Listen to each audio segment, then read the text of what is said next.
ไว้ที่ต้นเสามาเบิ่งติดตามการปลูกผัก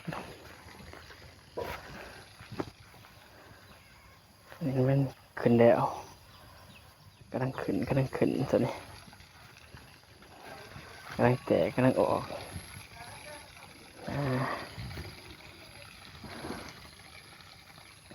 กำลังออกตัวนี้กำลังแตกกัน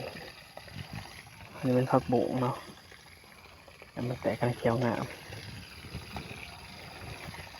อันนี้จะเป็นเบี้ยผักกาดกำลังแตกนี่เป็นเส้นเดียวกันเบี้ยผักกาดเสื้อกล้วยมันบอกลายเสื้อกล้วย